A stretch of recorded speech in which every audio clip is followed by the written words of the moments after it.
आज एक ऐसा सब्जेक्ट हम बताएंगे जो हर व्यक्ति जिन्होंने प्रत्यक्ष और परोक्ष रूप में कुछ ना कुछ संस्था में वो नौकरी करता है और जिसी में उसका कंट्रीब्यूशन प्रोविडेंट फॉर्म में डिडक्शन होता है एम्प्लॉयर और एम्प्लॉयज का तहत से, प्लस उसका फैमिली पेंशन या एम्प्लॉयज पेंशन फंड में जो डिडक्शन होता है। आज की जो दर है वो दर में उसको ईपीएस कहता है, एम्प्लॉयज पेंशन स्कीम जो है वो 95 करके इसलिए कहा जाता है। उससे पहले क्या था, उसके बाद क्या है और अब क्या है, उसके लिए एलिजिबिलिटी क्राइटेरिया क्या है, मैं पहले ये बताऊंगा। उसके बाद जब नेक्स्ट स्लाइड में मैं आप लोग को डिटेल कैलकुलेशन एंड बेनिफिट के बारे में मैं बताऊंगा। आइए, ईपीएस 95 से पहले जब देश स्वाधीन हुआ तब से लेकर हमारा इंडस्ट्री और एमएसएमई या उस समय हम SME, small scale industry, medium scale industry, नहीं तो एनआईआई से नेशनल इंडस्ट्री, नेशनल लेवल में एनआईसीसी, एसएससी, ये जितनी सब होता है रजिस्टर्ड, आज हो गया एमएसएमई, मीडियम स्मॉल माइक्रो जो एंटरप्रेन्योर बने हैं, वो जो एस्टेब्लिशमेंट है, जो वर्कर काम करते हैं, जो पर्सन सब एंगेज्ड हैं, उनके लिए जब देश स्वाधीन हो गया और इंडस्ट्री में काम करने लगे, उस समय उनको जो पीएफ है, प्रोविडेंट फंड, इसका 12% कंट्रीब्यूशन एम्प्लॉय देता था, प्लस ये 12% एम्प्लॉयर देता था। एम्प्लॉयर मीन्स एस्टेब्लिशमेंट या कंपनी या फार्म जिसमें आप काम करते हो। Employ means the person who engaged in that company. Clear? ये 12% एम्प्लॉय की प्लस 12% एम्प्लॉय की, ये पीएफ में अक्यूमुलेटेड होता था। देन इन द नवंबर 95 ये क्या हुआ, ईपीएस 95 करके एक कंट्रीब्यूशन स्कीम आया। वो कंट्रीब्यूशन स्कीम में ये आज पर द एम्प्लॉयज पीएफ 1950, ये मैं आप लोग को बता देता हूं, ये जो कंट्रीब्यूशन जाता था ये आज पर रूल ऑफ पीएफ एक्ट 1952, ये जानकारी होना जरूरी है। ये पोर्शन चल रहा था अप टू 95 तक। जब 95 में ये लागू हुई तब गवर्नमेंट ऑफ इंडिया ने ये डिसाइड किया कि योर सैलरी 5,000 तक इसका 8.33% जो जाएगा ईपीएस खाता को, मींस एम्प्लॉयज पेंशन स्कीम में जाएगा। How much that is? 5,000 का अगर आप हिसाब करेंगे, 5,000 का जो वैल्यू आएगा वो लगभग आपको आ रहा था 417 रुपीज आपका हर महीना डिडक्शन होता था। क्लियर ना? ये 2 सितंबर 2001 तक 5,000 लिमिट था। ये जब पता चला कि ये बहुत मिगर वैल्यू होता है, जब लोग रिटायर करता है बहुत छोटा अमाउंट मिलता है। क्यों? इसको 1997 के बाद 1997 में जब पे रिवीजन हुआ, बेसिक प्लस डीए, ये जो 8.33 कैलकुलेशन होता है योर बेसिक प्लस डीए का 8.3%। और उस समय देखा गया कि जब पे रिवीजन हुआ उस समय हायर सैलरी हुआ। जब सैलरी हुआ तो सरकार ने क्या किया, गवर्नमेंट ऑफ इंडिया फिर 2000 ये 5000 ये पीरियड तक लिया, नवंबर 95 से लेकर सितंबर 2001 तक लिया। उसके पश्चात में अक्टूबर 2001 से अगस्त 2014 तक इसको 5000 को बढ़ाकर ये कर दिया 6500 लिमिट बना दिया बेसिक प्लस डीए कि 8.33% इंटू 8.33%। ज्यादा सैलरी है उससे कोई मतलब नहीं, उसको लिमिट कर दिया। इससे आपको लगभग 542 रुपया ही डिडक्शन होने लगा।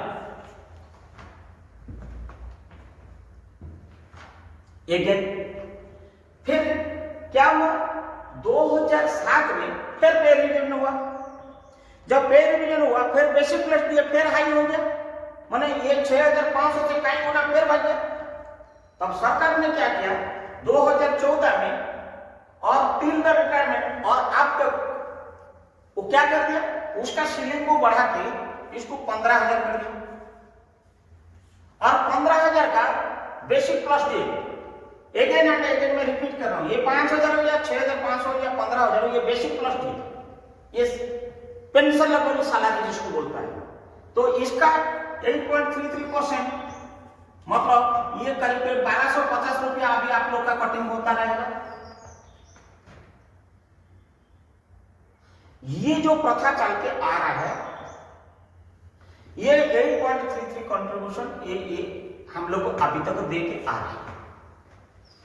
अब इसमें क्या हुआ परिस्थिति, बहुत सारे नोटिफिकेशन आया और बहुत सारी कैलकुलेशन होने लगा और देखा गया अंत में जो पेंशनेबल सैलरी है वो बहुत कम होता है। मैं कैलकुलेशन पार्ट में उसको बताऊंगा। आइए अभी हम आपको बताते हैं कि डिटेल इसकी एलिजिबिलिटी क्या है। फर्स्ट एलिजिबिलिटी मैं बता रहा हूं, इन 1995 the pension scheme industrial area or any industry is introduced by section A of the EPF Act under same employer's contribution of 8.33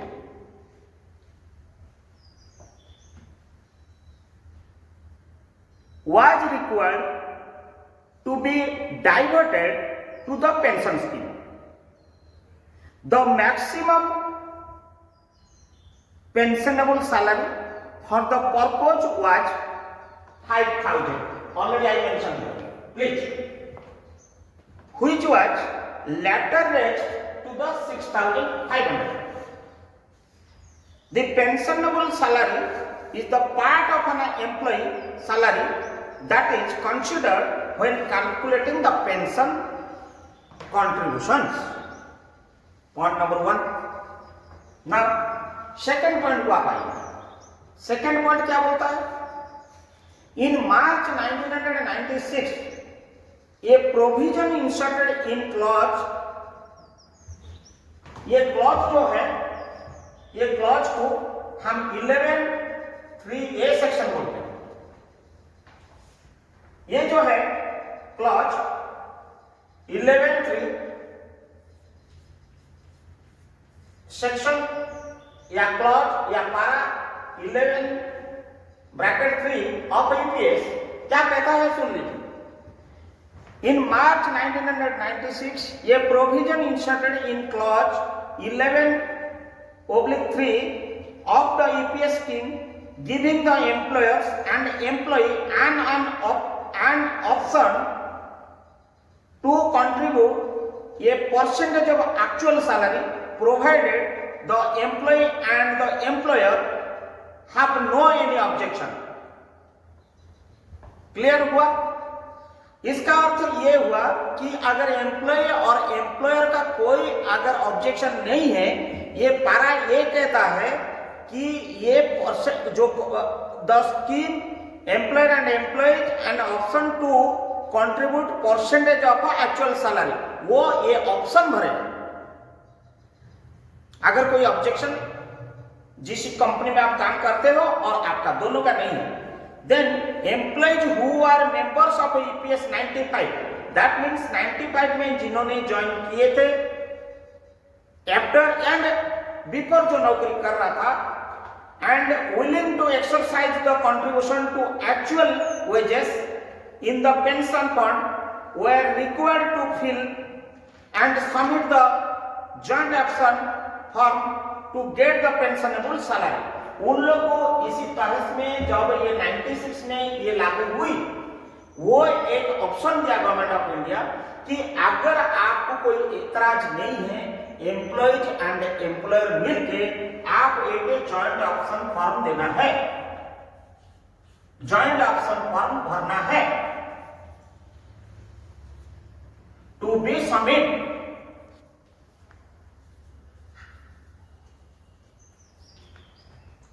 इसमें नेक्स्ट पॉइंट में क्या बोलता है, द एम्प्लॉयर्स वर कंट्रीब्यूटिंग 12%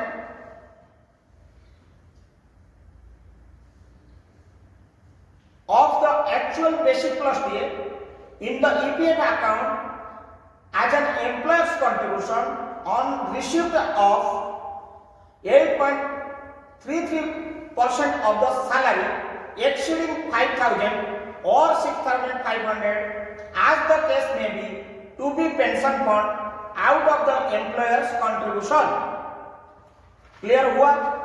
मतलब ये साफ साफ बोलता है कि अगर इसके उपरांत में अगर एक्स्ट्रा जो पेंशनेबल सैलरी है वो कैलकुलेशन नहीं हो पा रहा है, ओनली कैलकुलेशन होता है लिमिटेड टू दिस, लेकिन उसका 8.33 का कैलकुलेशन जो एक्सेस अमाउंट का नहीं होके दैट मच अमाउंट का खाली होता है, बाकी का कैलकुलेशन नहीं होता है एक्चुअल बेसिस में। अब आइए पॉइंट नंबर, नेक्स्ट पॉइंट में क्या बोलता है, ये joint declaration by the employer and employees was required to be submit the pension authorities on the date salary exceed of 5,000 और 6,500। जब आप मान लीजिए 4,900 नहीं रुपया आपका सैलरी था, उस समय ये जरूरत नहीं था। जब ये 5,000 आपका सैलरी बढ़ गया, मान लीजिए 5,200 हो गया, तो आपको ये जॉइंट ऑप्शन फॉर्म, यस आपको जब ये 6,501 रुपये बढ़ गया तो आपको जॉइंट ऑप्शन फॉर्म देना है, देना था। कब देना था? On September 1, 2014 the EPF amend the scheme to increase the limited pensionable salary 15,000। मैं ऑलरेडी आपको बताया था कि ये 15,000 को बढ़ा दिया। कब बढ़ा दिया? ये सितंबर 2014 बढ़ा दिया। फिर क्या बोला कि ये fresh option was to be exercise jointly the employer and employees for the continuing pension contribution on actual salary. The option was required to be exercise by the member within 6 months from the date of notification, that is 1 सितंबर 2014। देखिए इन्होंने क्या किया, 95 के बाद 3 बार limit को बढ़ाया। एक तो बढ़ाया 5,000 तक, दूसरा बढ़ाया 6,500 तक, फिर थर्ड में बढ़ाया 15,000 तक। पीरियड देख लीजिए, नवंबर 5, सितंबर 2001, अक्टूबर 1, अगस्त 2014, फिर सितंबर 2014 से टिल डेट के लिए 15,000। ये जब जब बढ़ाया और बोलता है जब आप लोग का अगर वो लिमिट क्रॉस कर जाता है तो आपको जॉइंट ऑप्शन फॉर्म भरना है, लेकिन अगर लिमिट क्रॉस नहीं है तो आपको भरने का कोई आवश्यकता नहीं। और देखा गया कि most of the people 1997, 1/1/1997, again 10 years, 1/1/2007, again जो फॉल आई 1/1/2017। ये जो पे रिवीजन एवरी 10 इयर्स में हुआ, बेसिक प्लस डीए हर इंडिविजुअल का बढ़ते गया। वेजेस जो वेज एक्ट के हिसाब से दिए भी बढ़ते गया, उनकी रोजी रोटी बढ़ते गया। जो सप्लाई वर्कर लोग हैं, जो सप्लाई लेबर्स है, तो उन लोग का भी बढ़ोती गया। तो ये दोनों 3 बार में ये बार बार बोलते आ रहा है गवर्नमेंट ऑफ इंडिया कि आपको एम्प्लॉयर एंड एम्प्लॉइज मिलके अगर कोई ऑब्जेक्शन नहीं है, आप एक्चुअल सैलरी का 8.33% कैलकुलेशन ना करते हुए लिमिटेशन को 20 फिक्स कर दिया। 417, 542 एंड 1250 रुपया आप देते आ रहा है और उसका जॉइंट फॉर्म भरिए, तब आपको पेंशन उसी हिसाब से कैलकुलेशन करके दिया जाएगा। अब आई बात बहुत सारी कंफ्यूजन। कुछ लोग रिटायर्ड हो गए 95 पहले, या 95 के पहले जो रिटायर हो गए उन लोगों के लिए सोचने की कोई आवश्यकता नहीं है। बट 95 से लेकर 2021 के बीच में कुछ लोग रिटायर हो गए, ऑप्शन भरे नहीं, उनको जानकारी नहीं था। अगेन अक्टूबर 1 से लेकर 2014 के बीच में बहुत से लोग रिटायर हो गया, वो जॉइंट ऑप्शन फॉर्म भरे नहीं है, उनका नॉलेज में नहीं था। बहुत सारे लोग ऐसा भी है जो 6 महीना टाइम दिया था, वो 6 महीने का अवधि पीरियड में भर नहीं पाया, नॉलेज जब आया 6 महीना पार हो गया था। इन दैट केस क्या होगा, इसके लिए कौन लोग एलिजिबल है, कौन लोग एलिजिबल नहीं है, हम बताएंगे। उसके बाद फिर हम detail calculation higher pension scheme जो लागू हुआ 4/11/2022 को, जिसका टाइम दिया गया है कि आपको 3 मार्च 2023 तक इसकी हायर पेंशन ऑप्ट करना है नहीं करना है, हम डिटेल आपको उसके बारे में कैलकुलेशन के साथ बताएंगे। पहले ये जो 3 बार में जो इंक्रीज हुआ लिमिट पेंशनेबल सैलरी का बेसिक प्लस डीए का, उसके कौन एलिजिबल है कौन एलिजिबल नहीं है, मेरा ईपीएस 95 एलिजिबिलिटी में मैं पहले बता देता हूं। क्या है? पहला, दो all issues about the restriction regarding the time limit for exceeding the options, क्योंकि बार बार आया एक्सीडिंग द लिमिट हुआ और एक्सरसाइज ऑप्शन देने के लिए ये जो टाइम लिमिट दिया उसके चलते ये प्रॉब्लम हुई। हॉनरेबल सुप्रीम कोर्ट जजमेंट जो 4/11/2022 को कन्वे किया इंस्ट्रक्शन के साथ, category of employees, the employees can be broadly classified into the following based on eligibility for a higher pension scheme। वो क्या है? एक नंबर होता है employees who retired before 1/9/2014 without exercising the option. पहला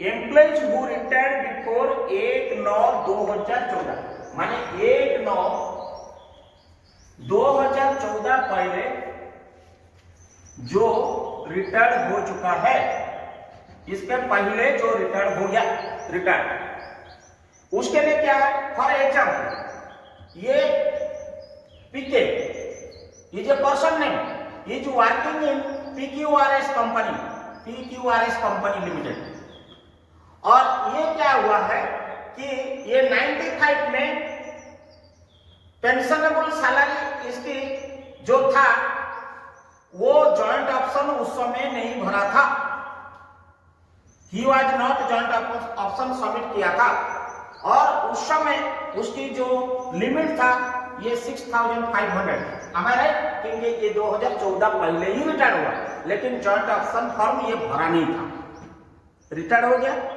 भरा नहीं था। लेकिन ये जो पारा बोलता है क्लॉज के हिसाब से, ये जो धारा के हिसाब से इसको ऑप्शन फॉर्म भरना था विद इन लिमिट के अंदर में। नाउ आपको उसको ऑनरेबल सुप्रीम कोर्ट को दे दिया है कि ही कैन एक्सरसाइज, अगर वो रिटायर हुआ है तो मान लीजिए वो 2005 में रिटायर हो गया है, बिफोर रिटायर्ड हुआ, मतलब 2005 में रिटायर्ड हुआ। तो 2005 में उसका कैलकुलेशन करने का तरीका जो दिया गया है कि नवंबर 95 से लेकर सितंबर 2001 वो ऑप्शन फॉर्म भरा था और उसका कैलकुलेशन हिसाब से वो कैलकुलेशन हो चुका है। बट बाकी 2000 अक्टूबर 2001 से अगस्त 2014 के बीच में 6500 जब हो गया, उसका उस समय वो ऑप्शन फॉर्म भरा नहीं था। लेकिन 2014 पहले जो 15,000 लिमिट आने से पहले रिटायर हो गया 2005 में, तब उसका कैलकुलेशन होगा और उसको मिलेगा और वो एलिजिबल अभी हो सकता है subject to the submission of option form again provided. अब यहाँ पे कंफ्यूजन आ गया, ये जो पीछे काम कर रहा था ये कंपनी आज का डेट में है क्या? अगर कंपनी क्लोज हो गया होगा तो there are lot of questions now. या ये पीके मर गया है, इनकी स्पाउस जिंदा है, करे तो क्या करें? बट गवर्नमेंट ने ये बोला, ऑनरेबल सुप्रीम कोर्ट ने ये बोला कि ये एंटाइटल के लिए, अभी जो एंटाइटल के लिए हायर पेंशन के लिए इन लोग एंटाइटल नहीं होंगे क्योंकि उस समय वो भरे नहीं है और उनका कंटिन्यूटी अभी नहीं है। They are not eligible for higher pension, EPS, higher pension, higher pension scheme, ये इन लोग एंटाइटल नहीं है। Those are retired before 2014 of September. Clear? They are not eligible. एकदम clear. Now, employees retired before 1/9/2014 and their joint option request was denied by the authorities. आइए, एक तो category हुआ कि वो 2014 पहले रिटायर हो गया था, हमारे दे आर नॉट एलिजिबल और उन्होंने एक्सरसाइज नहीं किए थे ऑप्शन फॉर्म भरने का। एक है वो रिटायर हो गया लेकिन जॉइंट ऑप्शन फॉर्म भरा था, एक तो भरा नहीं था, अभी एक भरा। अब उसका क्या होगा? वो बोल रहा है कि EPFO had circular dated 29/12/2022 laid down the condition for the employees to receive a higher pension. The circular stated that employees must have exercised the option for a higher pension before their retirement, but was explicitly deemed by the EPFO. Thus, the employees who had exercised the option but the same were rejected by the authorities are entitled to submit joint option and get higher pension. उस समय उन्होंने जमा किया था, time limit के अवधि के हिसाब से ईपीएफओ अथॉरिटी ने रिजेक्ट कर दिया था, डिनाई कर दिया था। Now they are entitled to submit the fresh option form. सब यहां पे एक क्वेश्चन मार्क आता है, वो रिटायर होके कहां बैठा है, वो आना है, वो एम्प्लॉयर का ये hefty volume of records has to be again search. वो कंपनी हाई की नहीं है, उसी समय डिजिटल दुनिया था नहीं। ये जो समय दिया गया है वो समय कितनी महत्व रखता है और समय में कितना हो सकता है, ये बहुत इंपॉर्टेंट मायना करता है। लेकिन इसमें they are making eligible to submit the fresh joint option to the EPFO authorities again, they are entitled.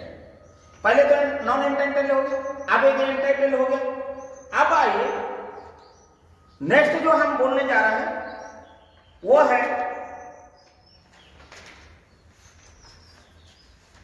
Employees retired after 2000, ये बिफोर वाली बात है, अभी आ रहा हूं after. Employees retired after 2014 but could not exercise the option, मतलब ये 2014 1/9/2014 के बाद रिटायर हुए, after retirement is after, but वो ऑप्शन भरा नहीं था, जमा नहीं किया था। अब क्या होता है, the EPFO amended act increase the limit of pensionable salary 15,000। मैं आपको बताया था कि 1/9/2000 में ये 15,000 किया, लेकिन ये बांदा जो है 2019 में 18 में रिटायर हुआ, लेकिन वो जमा नहीं किया, वो जो लिमिट पार हुआ। इसी में क्या है, ये पारा फिर अमेंड किया गया, ईपीएफओ से अमेंड किया गया। ये 11.3 था, ये 11.4 है। इसमें क्या अमेंड कर दिया कि आज पर द अमेंडमेंट पारा 11.4 of the amendment stipulated that a fresh option exercised jointly by the employer and employee or continuing contribution on actual salary, मतलब ये अमेंडमेंट में ये जमा कर सकते हैं, subject to the both the mutual opinion without any objection of both employee and employer. Now the next is coming कि एक तो आफ्टर हो गया। अब आइए कि employ serving as on day, serving employ not exercise the option. मैं आज नौकरी कर रहा हूं, मैं वो ऑप्शन में रिटर्न नहीं हुआ, एक तो रिटर्न हो गया, अब मैं रिटर्न नहीं किया।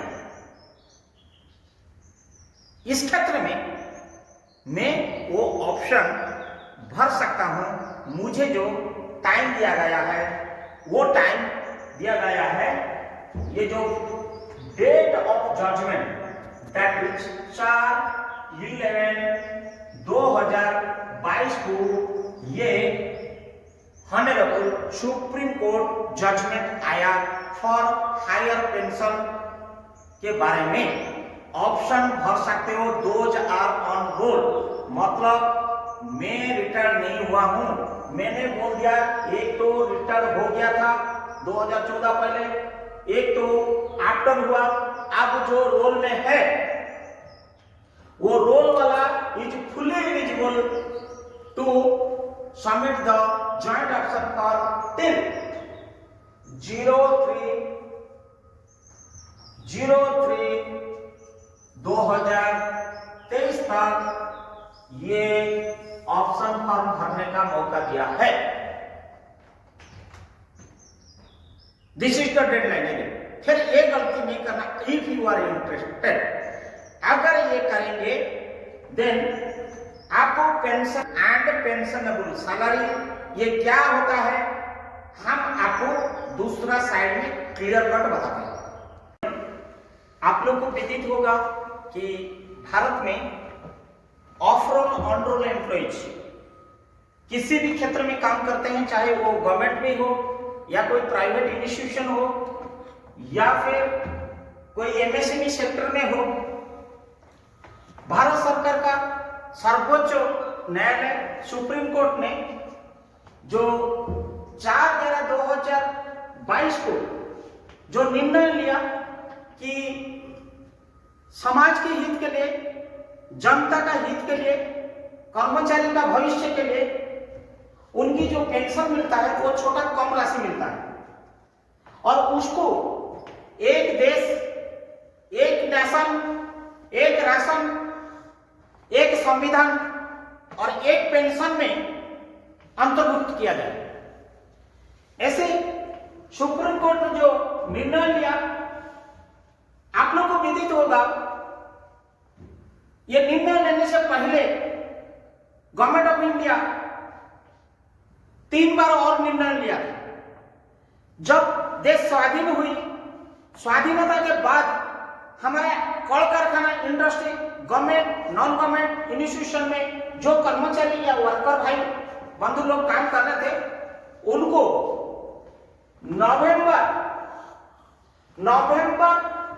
1995 पहले जितना भी लोग काम कर रहे थे उस समय ईपीएस मतलब पेंशन की कोई दायरा नहीं था।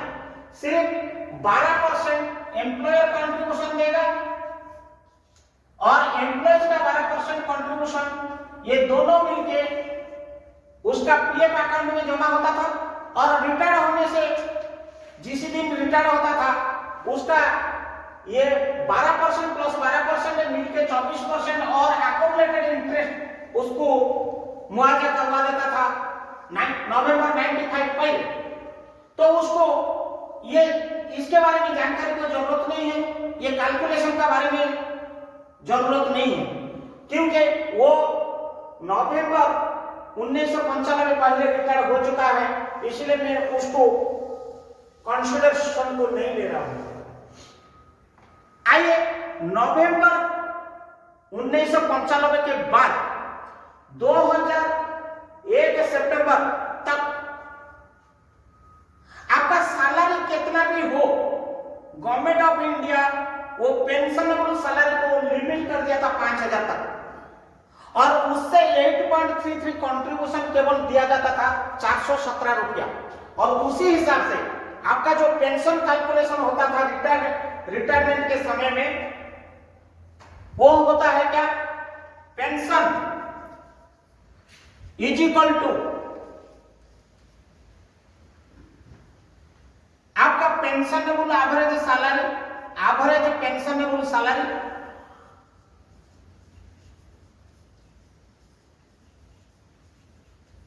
Into number of years contributed.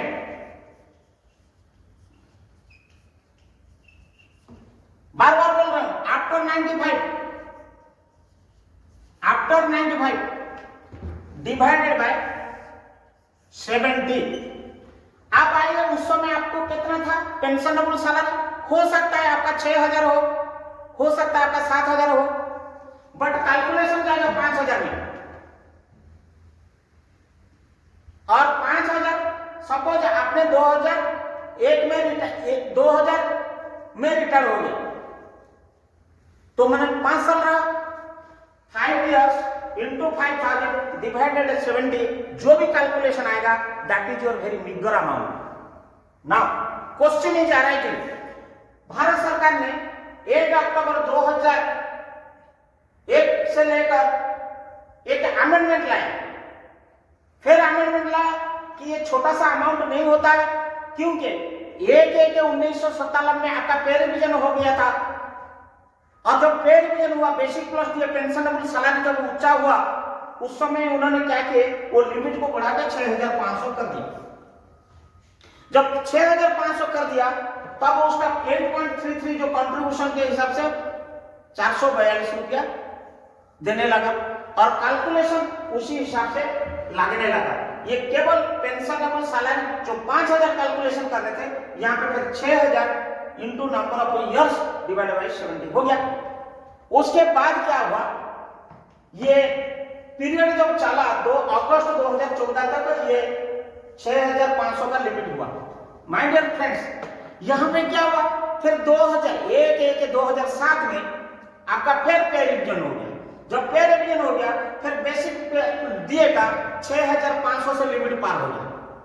जब हो गया, भारत सरकार उसको भी निर्णय लेखा देखा, सोचा, फिर उसको क्या किया, ये 6500 के जगह में 15000 लिमिट कर दिया। जब 15000 लिमिट कर दिया, अभी आप लोग को 1250 रुपया ईपीएस खाता में कटिंग हो रहा है कांस्टेंट, इसलिए कटिंग हो रहा है। और जो लोग अभी रिटायर कर जा रहा है, उन लोग को ये पेंशन अमाउंट कितना होता है, एवरेज पेंशनेबल सैलरी मतलब 15000 into number of service divided by 70, जो भी 3700 या 800 जो भी जिसका नंबर ऑफ सर्विस में, वो आप लोग का पेंशन अभी तक मिल रहा है। ये क्लियर हुआ? अब क्या हुआ, 4/11/2022 वो ऐसे एक दिन है, सारी एम्प्लॉयज के लिए खुशियां का दिन आया और वो माननीय सुप्रीम कोर्ट ने एक जजमेंट दिया। वो जजमेंट में दिया गया, जो भी एम्प्लॉयज इच्छुक है वो हायर पेंशन ऑप्शन ऑप्ट कर सकता है एक्चुअल उसके सैलरी हिसाब से। उसका कोई लिमिट नहीं है, ना रहेगा 5000 लिमिट ना रहेगा 6,500 लिमिट, ना रहेगा 15,000 लिमिट। एक्चुअल उसका सैलरी के हिसाब से उसको पेंशन मिलना चाहिए और मिलेगा। जब मिलेगा तब उन्होंने अब दिया है कि 3 महीने का मोहलत। आप लोगों को मैं बार बार बोल देता हूं, ये जजमेंट आया है 4/11/2022 और ये जजमेंट से 3 महीना 3 months means 03/03/2023 is the last day to submit the option form। अरे भाई, ऑप्शन फॉर्म भरेंगे काय के लिए भरेंगे? पहले तो हम समझे हमको बेनिफिट है या बेनिफिट नहीं है, तब हम भरेंगे। ये कंफ्यूजन सारा भारतवर्ष में लगभग 13-14 करोड़ जो एम्प्लॉइज हैं प्रत्यक्ष और परोक्ष रूप में जहां काम करते हैं, उन लोगों का कंफ्यूजन है। मैंने सोचा कि मेरे जो एक्सपीरियंस, मेरा तो तजुर्बा आप लोग को साझा करो, आपका कंफ्यूजन दूर करो। तो इसीलिए आइए मैं एक एग्जाम्पल के लेते हुए आपको मैं बताऊंगा, ताकि कि आपका जो कंफ्यूजन रहा है वो पहले क्लियर हो जाएगा। मैं मेरे नाम पे पीके प्रमोद कुमार, पीके इज एम्प्लॉय, माने मैं एक एम्प्लॉय, मैं कहीं एक संस्था में काम कर रहा हूं, कोई फार्म में काम कर रहा हूं, और आप लोग यही सोचो, आपका नाम लेके मैं बोल रहा हूं मनोज, मेरा पीके के जगह में आपका नाम मनोज रख लीजिए, और वो व्यक्ति या मैं रिटायर होने जा रहा हूं 30/6/2024 में। क्लियर हो गया? मैं 2024 बोल रहा हूं, आप लोग हिसाब कर लीजिए 2030 किसका होगा, 2042 किसका होगा, 2050 किसका होगा, हो सकता है 2020 किसका होगा, या 2023 किसका होगा। आप लोग अपना हिसाब से देखिए। मैं एक एग्जाम्पल ले रहा हूं। ये एग्जाम्पल में बाबू मैं क्या लिया हूं, आप लोग समझिए। मैं डिटेल से एक पीके का लिया हूं। क्या लिया हूं? उसका डेट ऑफ रिटायरमेंट 30/6/2024। कोई कंफ्यूजन होने की जरूरत नहीं है। Pensionable service 30 years. आप देख लीजिए, नवंबर 95 से लेकर ये जून तक उसका 30 साल होता है। कैलकुलेशन कर लीजिए।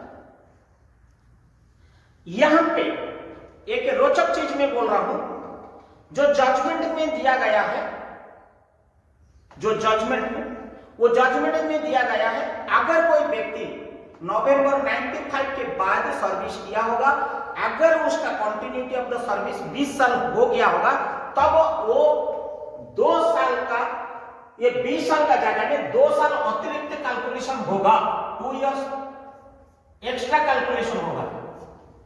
मतलब आपका मान लीजिए 25 साल हो गया नंबर ऑफ सर्विस, तो आपका या पीके रिटायर हो रहा है 2024 में, मतलब उसका नंबर ऑफ सर्विस कितना हो गया 30, लेकिन 20 से ज्यादा हुआ। जब यहां पे नंबर ऑफ सर्विस कैलकुलेशन आएगा तब हो जाएगा +2 इयर्स, मतलब 32 साल यहां पे कैलकुलेशन होगा। कंफ्यूजन नहीं होना, मैं नहीं बोल रहा, ये जजमेंट के ऑर्डर है। 20 साल से अगर किसका हुआ उसको आड़ा न होगा 2 साल कैलकुलेशन आइए। तो पीके रिटर्न होगा 30। आइए, उसका एवरेज सैलरी, मतलब बेसिक प्लस डीए को एवरेज सैलरी कहा जाता है। लास्ट 60 मंथ का, यानी लास्ट 60 मंथ का एवरेज सैलरी मेरा आया 1,94,000। मेरा basic plus DA average salary 1,94,000। इसको हो सकता है किसी का 10,000, किसका 50,000, किसकी 90,000, वो आप लोग अपना हिसाब किताब कैलकुलेटर मार के करना। मैं एग्जाम्पल ले रहा हूं, मेरा पीके का पीके का 1,94,000 सपोज है। एक्चुअल सैलरी रिसीव, मतलब आज डेट में रिसीव कर चुका हूं और 2024 24 तक मेरा जो पीरियड है, जो रिसीव होने वाला है, उसको रिसीवेबल बोलता है। अप टू जून मेरे को कब तक रिसीव हो चुका है? नवंबर 95 से लेकर आज तक प्लस जून 24 तक मेरे को जो मिलेगा, ये टोटल अमाउंट जो है मुझे मिल रहा है 2,64,96,009 रुपया। किसी को कोई डाउट नहीं होनी चाहिए, मैं एक एक बता रहा हूं क्योंकि कंफ्यूजन दूर होना बहुत जरूरी है। मेरा सैलरी इतना और मुझे ये पीरियड से मेरा रिटायरमेंट तक मुझे मिल रहा है 2,64,96,009 रुपया। क्लियर ना?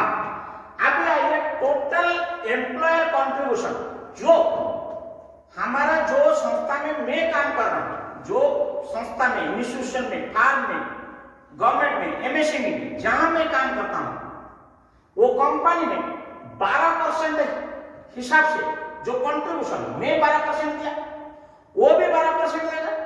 वो 12% ऑफ 1 डे, मतलब एक्चुअल सैलरी मैंने जो लिया हूं उसका 12% देगा, मतलब 2,64,96,009 रुपया का 12% कंट्रीब्यूशन जो दे रहा है 31,79,521 एम्प्लॉयर कंट्रीब्यूशन।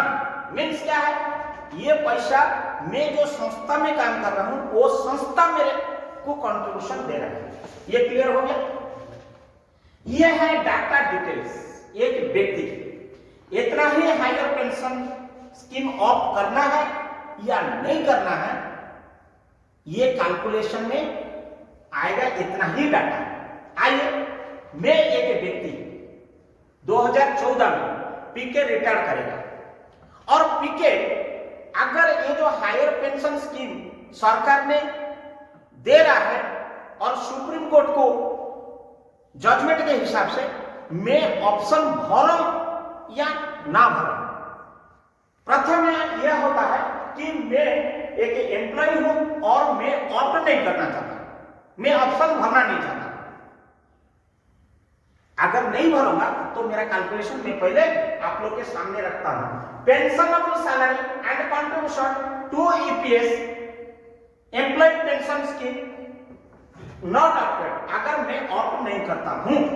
आइए, यह है serial number 2A, pensionable period 2B, salary in number of months 2C, pensionable salary in rupees 2D, monthly pension contribution at the rate of 8.33% in rupees 2E, total pension contribution in rupees 2F, that is 2C, number salary in number of months, and 2E 8.33 में contribution कितना किया, total pension contribution. ये column के बारे में किसी को कुछ सोचने की नहीं है। अगर मेरा स्लाइड को स्लो मूवमेंट करके देखोगे तब आपको पता चल जाएगा, ये टेबल में पूरा क्लियर है। कंफ्यूजन नहीं है, किसी को पूछना नहीं, खुद तो चक पकड़ो या पेन पकड़ो, मोबाइल का कैलकुलेटर पकड़ो और आपका जिंदगी का पेंशन का बारे में खुद कैलकुलेशन करो। किसी का कंसल्टेंसी लेने की जरूरत नहीं है। अगर आपको अच्छा लगेगा मुझे बीच में कमेंट्स करना और लाइक भी करता रहना। आइए, यहां पे क्या है, नवंबर, मैंने क्या बोला था कि नवंबर 1995 में पहले जो व्यक्ति चला गया रिटायर में, ये लागू नहीं होता है। उन लोग वो सोचने का भी जरूरत नहीं है, कंफ्यूजन होने की भी जरूरत नहीं है। जिंदा है लेकिन रिटायर हो गया, अब भी सोच रहा है, कुछ होने वाला नहीं है। नवंबर 95 के बाद, नवंबर 95 से सितंबर 2001 हमारा कितना हुआ, 1171 मंथ्स। कैलकुलेशन कर लो, ये कांस्टेंट है सबके लिए, मेरे लिए भी नहीं। जो व्यक्ति रिटायर हो रहा है या नहीं हो रहा है 2 जून में, वो नहीं, ये कांस्टेंट है सबके लिए, 71 मंथ्स। उस समय 5000 लिमिट था और आपका 8.33 और 5000 देखिए गुणा मार के 417 रुपया। अरे आपने फिर जब 417 रुपया पहले एक महीना में दिया, आपने 71 महीना में कितना दिया होगा? 29,607 रुपया। एकदम क्लियर। ये सरकार उस समय नियम बनाया था कि एक पीरियड में 5,000 का लिमिट, चाहे आपका 10,000 सैलरी हो, वो कंफ्यूजन नहीं होना कि मेरा 10,000 था, ठीक है, उस समय लिमिट ही था 5,000। आप उल्टा सीधा कैलकुलेशन करने से फिर गड़बड़ा जाएगा।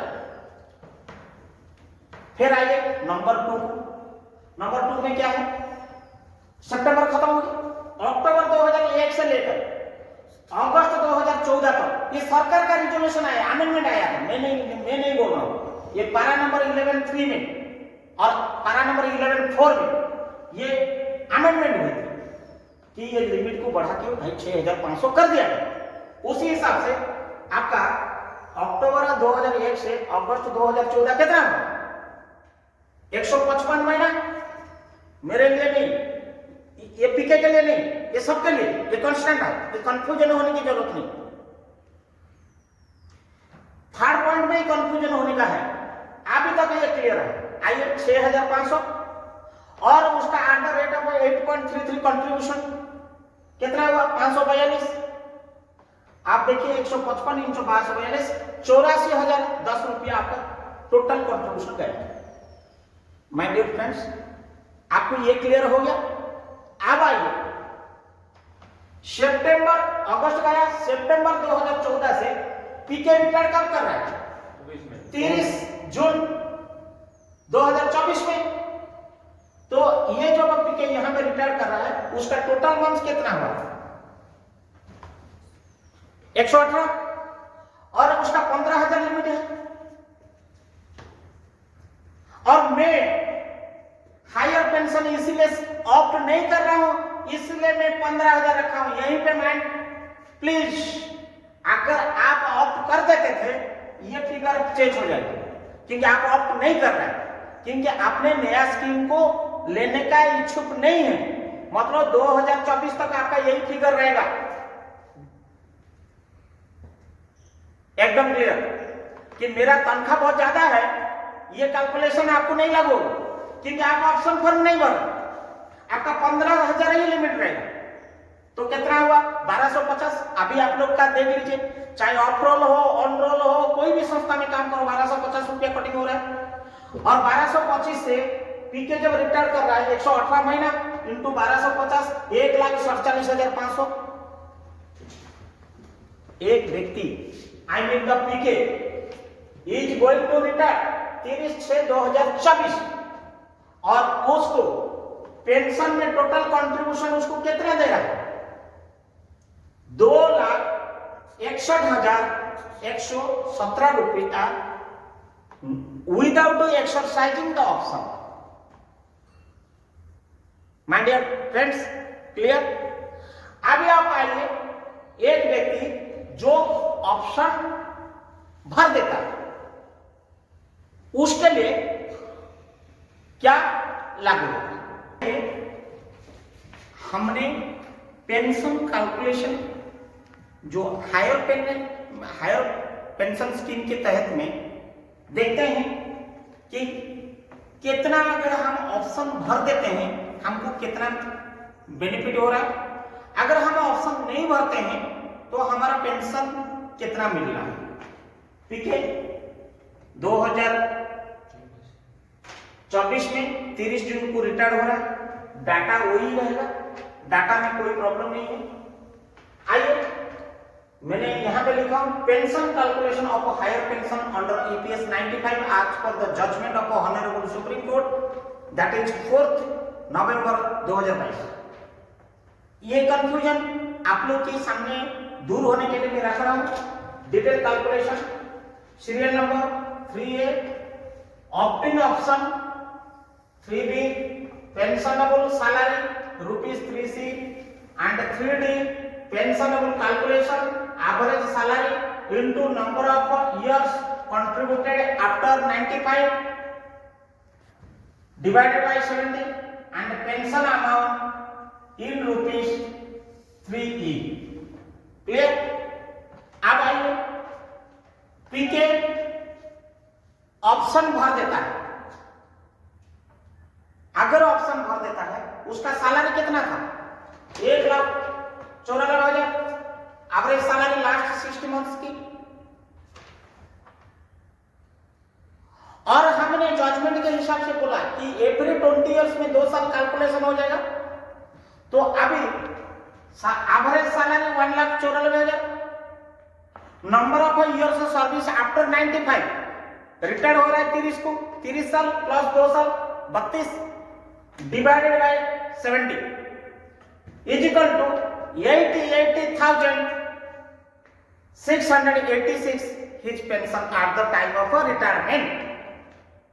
वन सेकेंड रिपीट कर रहा हूं, मैं ऑप्शन भर दिया 1,94,000 मेरा सैलरी था, मैंने 30 साल नौकरी किया, सरकार का जजमेंट हिसाब से 2 साल मिला, 32 साल हो गया। फॉर्मूला यही कहता है average salary of last 6 month into number of years of service plus 2 years divided by 70, calculated value of my basic average salary basic plus दिए 88,686। मान लीजिए पीके ऑप्शन भरता नहीं है, जैसे चलता है ऐसे चलने दीजिए, मैं ऑप्शन नहीं भरूंगा। अगर पीके नॉट ऑप्टेड उसका 5,000 रुपया था, कब तक था नवंबर 95 से जून 2000, नवंबर 95 से नवंबर 95 से उसकी कब तक, नवंबर 95 से ये सितंबर तक था, सितंबर 2001 तक था 5,000। फिर उसका वैल्यू था अक्टूबर 2001 से लेकर अगस्त 2014 तक 6,500 लिमिट था, और अक्टूबर या सितंबर 1 तारीख 2014 से अभी तक वो रिटायरमेंट तक पीके का 15,000 रहेगा, क्योंकि वो ऑप्शन नहीं भरता।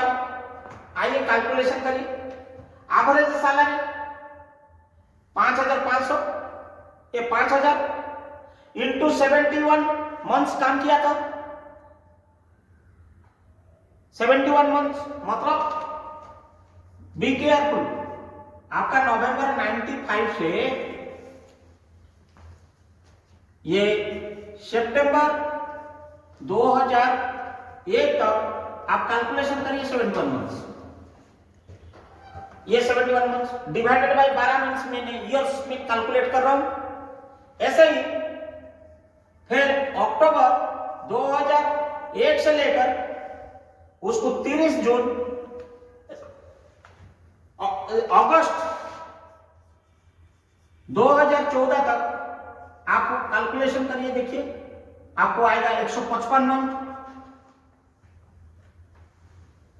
65,000 था उस समय सीलिंग, और 155 मंथ डिवाइडेड बाय 12 में ईयर में कन्वर्ट कर रहा हूं, देन प्लस 15,000 रुपया कब से, सितंबर 2014 से लेकर मेरा रिटायरमेंट तक 30/6/2024 तक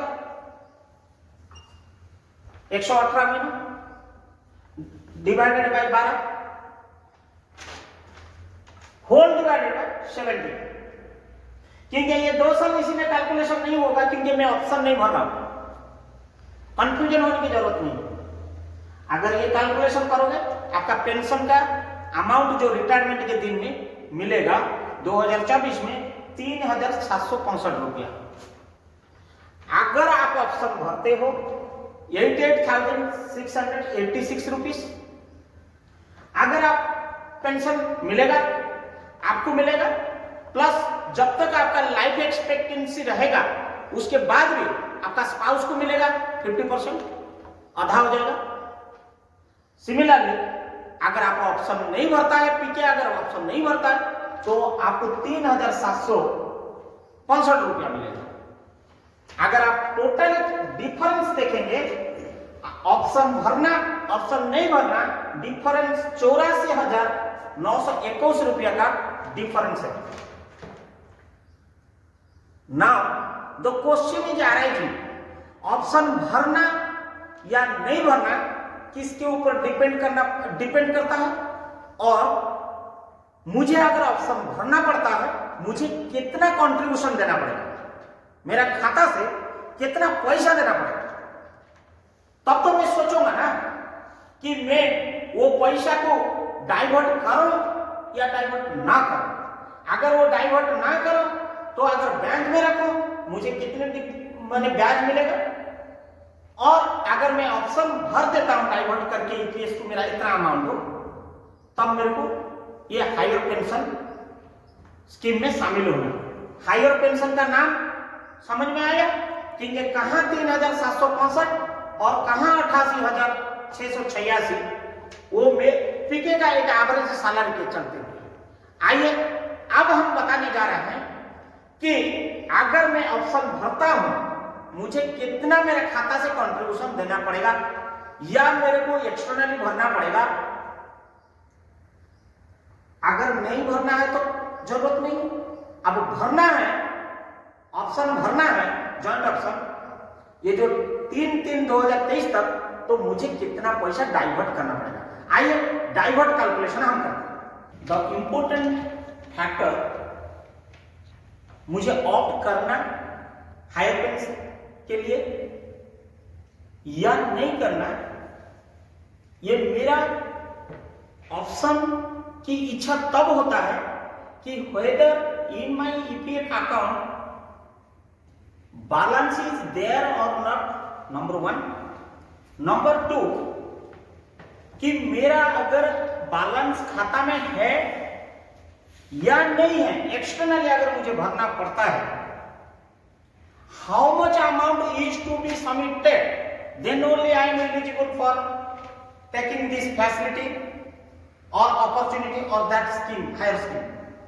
कितने अमाउंट डाइवर्ट होना है, ये कंफ्यूजन रात भर सबको चिंता हो रहा है और कैलकुलेशन का फंडा नहीं मिल रहा। आइए, amount to be diverted to EPS from EPF. मान लीजिए ईपीएफ में आपका पैसा नहीं है, किसी कारणवश आपको एक्सटर्नली इतना पैसा ही डिपॉजिट करना पड़ेगा अगर आप ऑप्शन भरते हो। आइए, सीरियल नंबर, ऑप्शन माने भरना या नहीं भरना, एक्चुअल सैलरी, आपका पूरा जिंदगी में कितनी सैलरी आपने एवरेज सैलरी उठाया है, total contribution diverted to EPS in percentage 8.33, बोलने की कोई जरूरत नहीं है, मैं पिछले स्लाइड से बोलते आ रहा हूं। डाइवर्टेड टू ईपीएस, ये परसेंटेज में है, ये रुपीस में है, और बैलेंस अगर डाइवर्ट कर देते हो, आपकी बैलेंस में, बैलेंस अकाउंट में कितना लेजर बैलेंस आपका ईपीएफ में रहेगा आफ्टर रिटायरमेंट एज। पेंशन कितना मिलेगा याद रखिएगा, हायर पेंशन का काय के लिए आई। अब कैलकुलेशन में ये मैं डाइवर्ट करना चाहता हूं, आई एम ऑप्टिंग ऑप्शन कि मैं हाँ हायर पेंशन में शामिल होना चाहता हूं, जॉइंट ऑप्शन 3/3/2023 तक भरना चाहता हूं।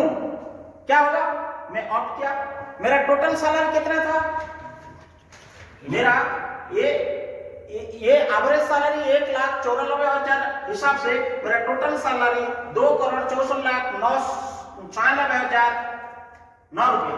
मैं वही लिखा हूं, मैं कुछ गलत नहीं लिखा हूं। और टोटल कंट्रीब्यूशन 4D कितना होगा, 31 लाख। यहाँ पे मैंने देखो कैलकुलेशन किया 12% में 31,79,521। मैं कुछ गलत नहीं लिखा हूं, कैलकुलेशन आपके डाटा से आपने पढ़ा है। आप कंसल्टेंसी देके किसी को जाके किसी चार्टर्ड अकाउंटेंट के पास बैठ के टाइम वेस्ट करना और पैसा वेस्ट करने का जरूरत नहीं है। अगर आपको हिसाब किताब मालूम नहीं होता है, आपके घर में बच्चा होगा, पढ़ा लिखा बच्चा होगा, हिसाब किताब जानता है, भाई होगा, बहन होगा, यार होगा, दोस्त होगा, उनको बोलो मेरा कैलकुलेशन इसी फॉर्मूला के हिसाब से कर दो भाई।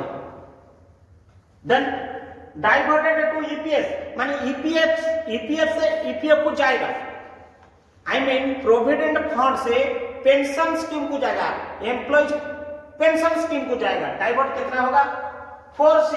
4C क्या है, टोटल अमाउंट का 8.33, मतलब ये 2,64,96,01 का 8.33 कितना होता है रे बाबू, हिसाब करो।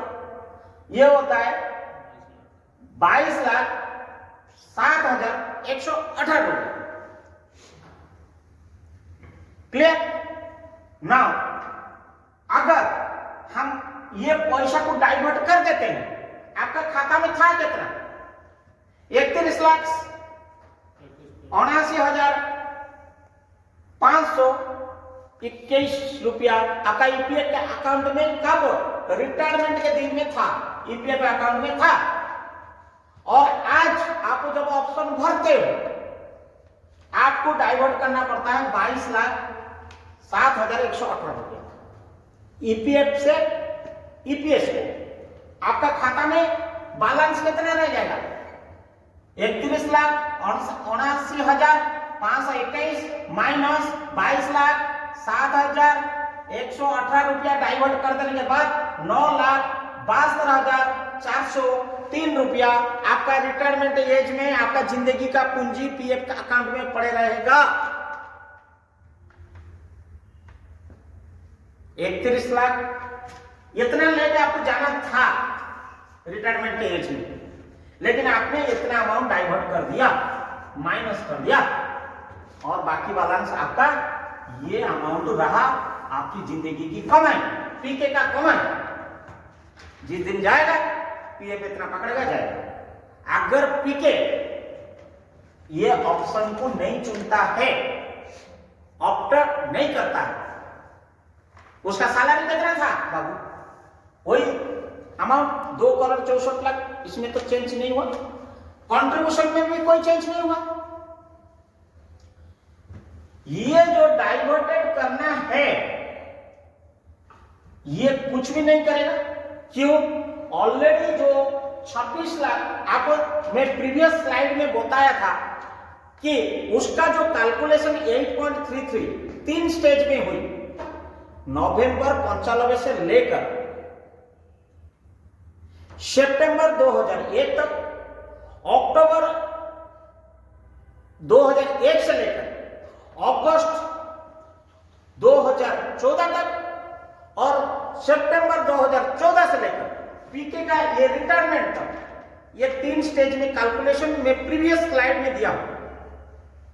क्या दिया हूं, उस समय 5,000 का लिमिट था नवंबर 95 से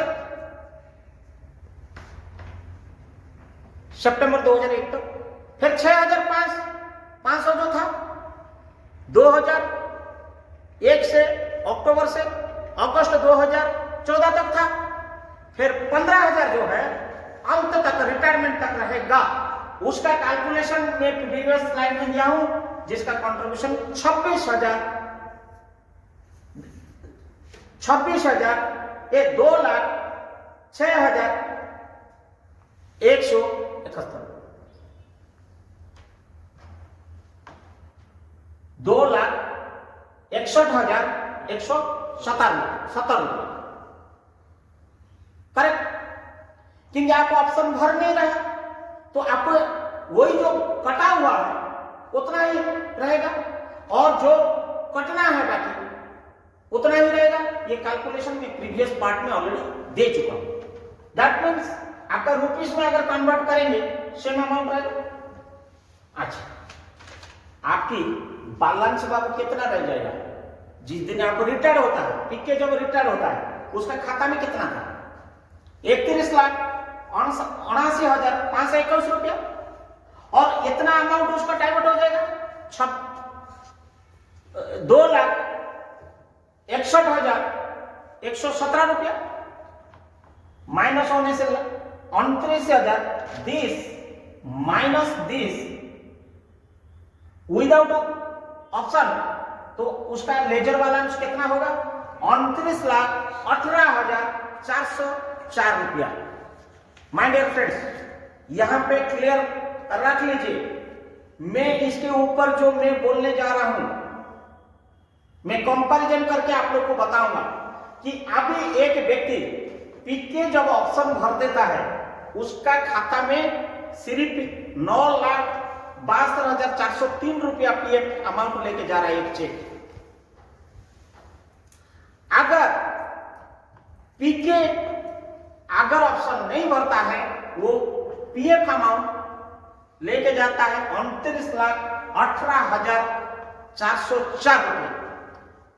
कितना ह्यूज डिफरेंस आप देख रहे हैं, कहां 9 लाख और कहां 29 लाख, 20 लाख का डिफरेंस आ जाती है। वो जो 20 लाख का डिफरेंस लगभग आ जाता है क्योंकि आपने यहां पे बात डाइवर्ट कर रहे हैं 22 लाख काय के लिए, हायर पेंशन के लिए। और अगर आप हायर पेंशन भर देते हो तो आपको पीएफ कम हो गया, लेकिन महीना में आपका सैलरी कितना बन रहा है पीके का। माय डियर फ्रेंड्स, मैंने पिछले स्लाइड में बताया आपको कि उसकी पेंशन कितना बनता है। उसका पेंशन बनता है 88,686 रुपया। अगर 88,686 रुपया 686 रुपया पर मंथ मिलता है पीके का, जब अगर वो ऑप्शन भर देता है, जब वो 9,72,403 रुपया पीएफ लेके जाता है। और आप मान लीजिए पीके मिनिमम 5 साल जिंदा रहा तो ये करीब अगर 12 महीना के लिए इसको अगर कर दिया जाए, ये करीब 9-10 लाख 9 to 10 लाख का आता है। अगर पीके 5 साल जी जाता है तो 50 से 60 लाख रुपया उसको मिलता है और उसके पश्चात उसका स्पाउस को मिलते रहता है, क्योंकि इंडियन एवरेज लाइफ एज 69.8 से 70 इयर्स। मैंने 5 साल और रिटायरमेंट के बाद ज्यादा लिया, मैंने ये कैलकुलेशन नहीं लिया क्योंकि pension is eligible after age of 58। So मैंने 50 लाख कमाता हूं प्लस 50 लाख यहां पे लिया एंड यहां 10 लाख करीब लिया, 60 लाख मेरे हुआ। आज में ऑप्शन अगर नहीं भरता हूं मुझे आधा का कीमत मिला सिर्फ, क्योंकि उसको 3,000 अगर वो ऑप्शन नहीं भरता है तो उसको 3,765 रुपया ही पर मंथ मिलेगा।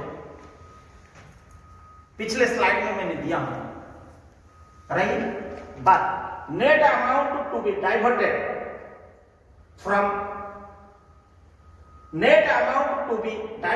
From EPF to EPS 19 lakh this and this already आपने ये जमा किया है। This minus this net is 19,46,000 is around is to be submitted to the EPS account plus my dear friends, यहां पे ध्यान दीजिए, ये बार बार मैं बोल रहा हूं, ये जो अमाउंट के ऊपर में at the rate of interest जितना भी लगेगा वो अमाउंट भी आपको जमा करना पड़ेगा। Then you are eligible to opt the higher pension। ना क्वेश्चन ही जा रही थी कि ये पैसा को एक आदमी ऑप्ट अगर नहीं करता है और उतना पैसा अगर बैंक में रख देता है, उसका pension amount plus bank interest amount कितना आएगा। और एक आदमी ऑप्ट कर देता है, जितना पैसा रहा उसका bank interest plus pension amount कितना होता है, आइए डिफरेंस कैलकुलेशन करते हैं। अंत में आप लोग का क्यूरियोसिटी हो रहा होगा कि ये हायर पेंशन जो आया है, भरना नहीं भरना, एलिजिबिलिटी सब कुछ होने के बाद एक व्यक्ति में ये जो माइंड में आता है कि मेरे को रिटायरमेंट के समय में बहुत पैसा मिल रहा है, मेरे को चिंता किसी बात का, उसी पैसा को बैंक में मैं रख दूंगा, उसका ब्याज मिलेगा तो उससे ज्यादा मिलेगा करके। ये एक ह्यूमन साइकोलॉजी का थॉट, सोचने से तो नहीं होगा ना, उसको कैलकुलेशन करना पड़ेगा। इसीलिए मैं एक एमबीए फाइनेंस कैंडिडेट होने के नाते, एक रिसर्च स्कॉलर होने के नाते मेरा कैलकुलेशन करके बताना बहुत जरूरी है। सोचना और उसको समाधान में लाना बहुत जरूरी है। चलिए, पीके रिटायर्ड हो रहा है 30 जून 2024 में और वो ऑप्शन भर देता है, और उसका जब मैंने कैलकुलेशन करके बताया, ऑप्शन भरने के बाद अमाउंट डाइवर्ट कर देने के बाद उसका खाता में जिस दिन रिटायर्ड होता है पीएफ खाता में रहता है 9,72,403 रुपये।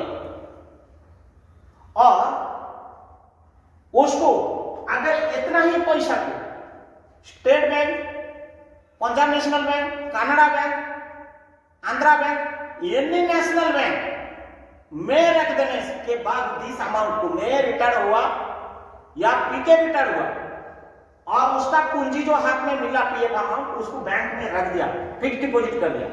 मैंने fix deposit at the rate of 5% मैंने लिया, हो सकता है कहीं वैरी करता होगा, 5.5%, 6%, वो ईयर के ऊपर डिपेंड करता है कितना अवधि। मैंने एक एवरेज लिया 5% इंटरेस्ट।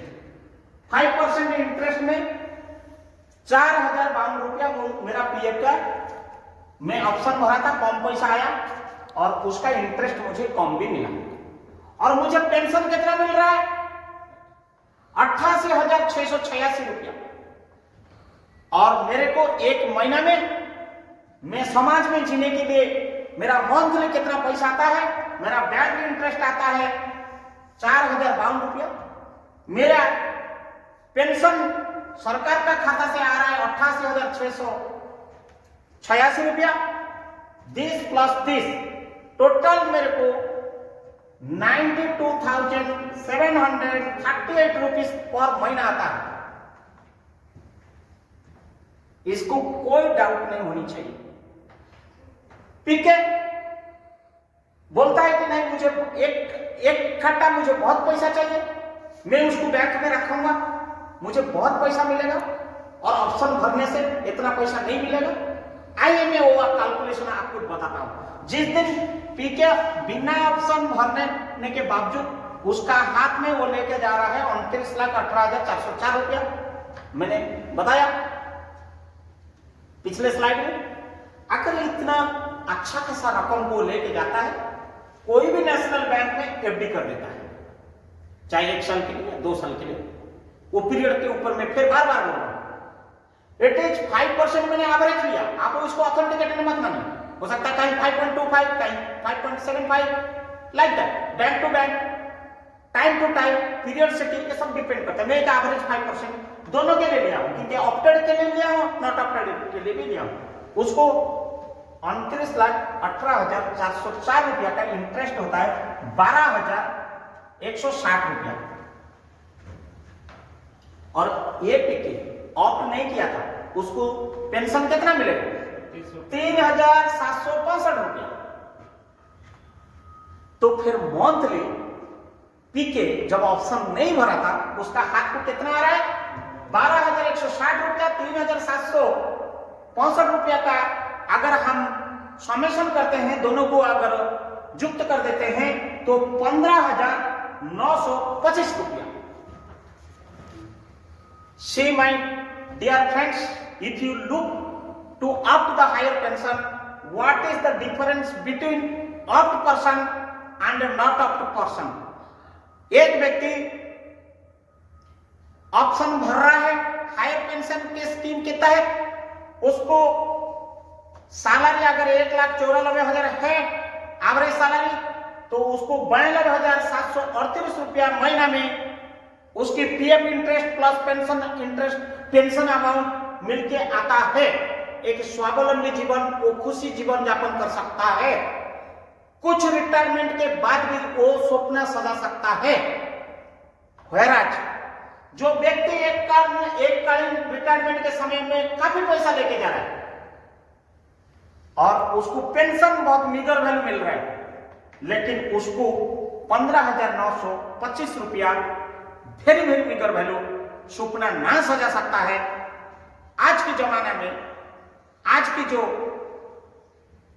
मार्केट की जो लिविंग स्टाइल का जो बच्चे लोग का एजुकेशन का जो हो उसके बारे में सोचने के लिए उसको कहीं बार सोचना पड़ेगा। इतना पैसा में रिटायरमेंट के बाद लायबिलिटी को पूरा कर पाएगा या नहीं कर पाएगा।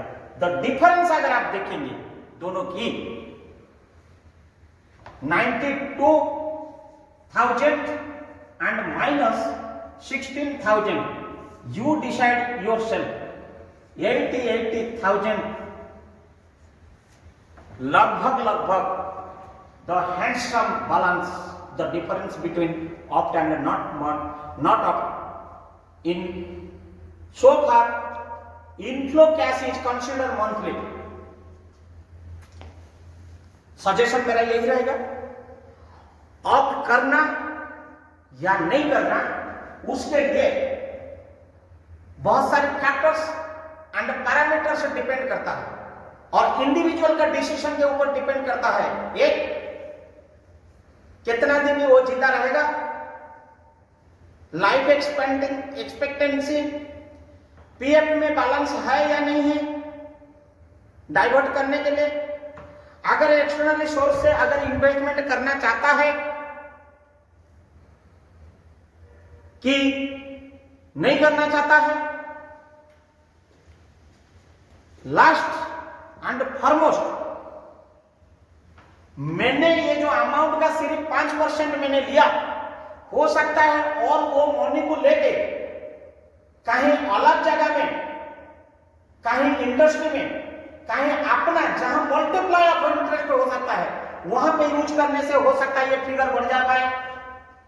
वो सारी चीज करता है इंडिविजुअल की, rather to this present and future requirement की। क्यों? मुझे रिटायर्ड होना है 2024 में, मेरी बेटी की शादी करना है, मुझे एककालीन पैसा चाहिए, मेरा बच्चे का बिजनेस देना है, मुझे एककालीन चाहिए। लेकिन ये कैलकुलेशन जो कर रहा हूं ये स्प्लिट अप मैनर में, इकट्ठा पैसा नहीं मिलेगा, ये आई महीना में, आई दिन महीना में मिलेगा, बट एक लोग जो पैसा मिलेगा, मेरा जो ड्रीम है रिटायरमेंट के बाद मैं करूंगा बच्चों के लिए, मेरे लिए, मेरा स्पाउस के लिए, मेरा परिवार के लिए।